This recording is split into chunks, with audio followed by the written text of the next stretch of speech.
Anualmente, a campanha do Novembro Azul tem como objetivo informar a população sobre o que é o câncer de próstata. Um dos focos da mobilização mundial é incentivar os homens a manterem consultas de rotina com urologistas. Para falar sobre o assunto, nós recebemos aqui no estúdio o urologista Antônio Minervino. Doutor, bom dia. Bom dia, é um prazer estar aqui para falar de um tema tão relevante, tão importante como o câncer de próstata, né, e a saúde masculina no geral. Por que a mulher, geralmente, ela procura mais o profissional, ela tem mais cuidado em relação, inclusive, ao acompanhamento, né, de rotina com os profissionais da área de saúde, e o homem tem tanta dificuldade assim? Isso tem mudado no Brasil ou não? Isso aí é importante, essa pergunta, assim, isso é histórico, né? Historicamente, o homem é visto como provedor, né, o que vai cuidar da casa, né, então assim, e aquele ser inatingível, que não adoece, né? Então, o problema é que esse tipo de comportamento ele gerou ao longo do tempo consequências, né? O homem procura menos os serviços de saúde, né? E ele está exposto a doenças, assim, historicamente tem uma mortalidade maior do que a população feminina. A gente observa que a mortalidade na população masculina é maior em relação à população feminina, e um dos fatores é esse, né? O homem é mais reticente em procurar os serviços de saúde. O câncer mais incidente nos homens continua sendo o câncer de próstata. Eu vi uma nota da Sociedade Brasileira de Urologia falando sobre o assunto. 61.200 novos casos de 2016/2017 no país, quer dizer, é um número muito alto ainda. Sim, é um número alto, alarmante, né? O câncer de próstata é o segundo câncer, né, em incidência na população masculina, né? Perde apenas para o câncer de pele, né? Então, devido a esse número assustador, né, a importância de campanhas, né, a importância de a gente estar aqui orientando, conscientizando a população masculina, né, de procurar os serviços de saúde, de fazer a prevenção, né, que é efetiva no controle e na diminuição da mortalidade. 20% dos casos já são constatados em estágio avançado, ou seja, a prevenção ainda é um problema, o foco tem que estar na prevenção, né? Quando a gente fala em prevenção, tem dois tipos de prevenção, tem a prevenção primária e a prevenção secundária. A prevenção primária é aquela que é específica para todo tipo de câncer, que é atividade física, melhorar a alimentação, né, manter um peso adequado, né. No câncer de próstata ela tem a sua importância, né, mas o mais relevante que nós exaltamos aqui no câncer de próstata é a prevenção secundária, que é você fazer o exame com frequência, né, a ideia é detectar esse câncer no início. E esse câncer detectado de maneira precoce tem uma alta taxa de cura, né?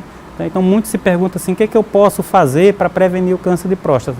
Essas medidas que eu falei, de atividade física, alimentação, controle do peso, são efetivas, mas o mais importante é a prevenção, né? Que a gente chama de prevenção secundária. É um câncer que, diagnosticado precoce, tem uma alta chance de cura, maior do que 90%, mas ao mesmo tempo, se você não diagnostica, é um câncer que tem consequências drásticas. No Maranhão nós já temos outras doenças relacionadas ao homem, entre elas o câncer de pênis, né? Esse é um problema sério e que é inclusive no interior do estado. Sim, é importante ressaltar, quando a gente fala em saúde do homem, né, geralmente se falam muito em câncer de próstata, mas saúde do homem é ampla.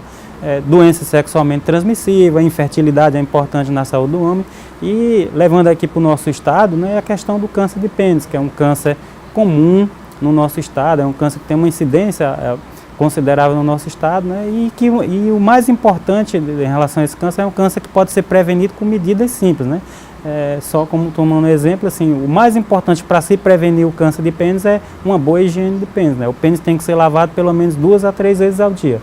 O homem que lava o pênis pelo menos 2 ou 3 vezes ao dia, dificilmente ele vai ter o câncer de pênis, né? A gente sempre ressalta, em países desenvolvidos, é raro você ter homem com câncer de pênis, ao passo que nos países subdesenvolvidos ele tem uma incidência considerável. Então é uma doença de país subdesenvolvido. Essa semana o Ministério da Saúde anunciou o combate à sífilis, né?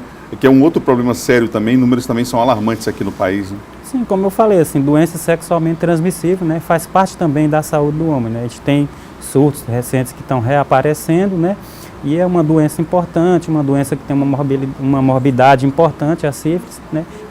E essa gama, faz parte dessa campanha, né, de orientação da saúde do homem como um todo, né? Nós temos, no caso do câncer de próstata, ainda um preconceito, uma dificuldade do homem em relação ao exame, não é, que é feito. E, infelizmente, esse tipo de comportamento mata um grande número de homens no país, Sim, não é, doutor? mata exatamente porque, assim, quando a gente, só dando uma ideia rápida, né, o câncer de próstata é uma maneira de você identificar, a gente faz o exame de sangue, que é o PSA, que é uma proteína que a próstata produz, e o toque retal, né? Então, os exames, eles são complementares. Complementares, né? A gente vê alguns homens que faz o PSA, né, que é aquela proteína que a próstata produz. Está normal, aí você diz, doutor, eu não preciso fazer o toque, né? A gente tem que lembrar que tem alguns casos que o PSA é normal, mas o homem tem câncer, né? Então, a única maneira de detectar é através do toque. Então, assim, é importante a associação, PSA, o toque retal, né? Desmistificando, assim, e essas campanhas, elas servem para isso, para tentar desmistificar. É um exame simples, rápido, né? E que não causa tanto desconforto. A partir de que idade recomendado? Uma pergunta importante, né? Então, assim, existem vários protocolos. O que a sociedade brasileira recomenda é assim, a partir dos 50 anos, todos, né? E existem aqueles grupos de risco, né? Quais são os grupos de risco? Os grupos de risco são o homem negro, né?